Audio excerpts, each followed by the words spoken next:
Bueno, pues buenos días. Me toca decir algo a mí, pero en fin, tranquilo, seré breve, porque entre los nervios, el temblor y que no me llega al aire, pues será difícil.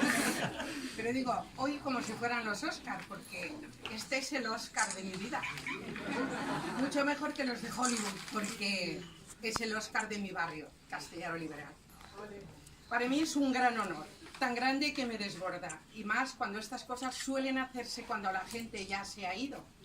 Por tanto, el agradecimiento es doble. Me vais a permitir que dé las gracias a tantas personas que a lo largo de mi vida han contribuido a que yo esté hoy aquí.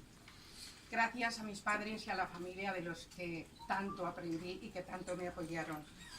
Gracias a mis 4 hijos, algunos están por aquí, que es el mayor regalo que me ha dado la vida.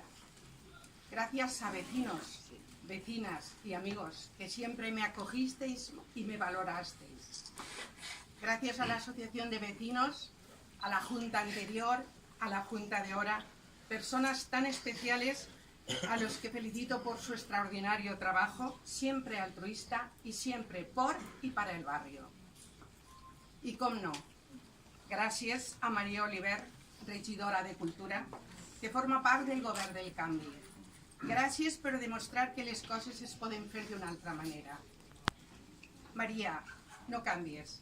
A pesar de las trabas, los inconvenientes y el exceso de trabajo, no te rindas. Necesitamos mucha gente honesta y comprometida como tú. Desde la asociación hemos trabajado durante muchos años para que la llamada biblioteca sea una realidad. Y hoy es una alegría constatar que lo es.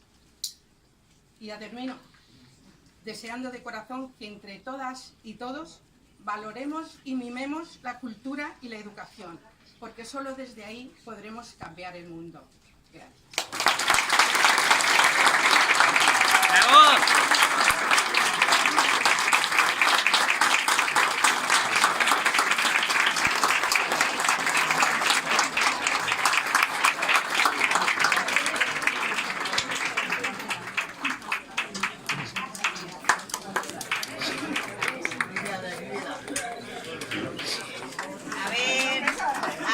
Poneros. A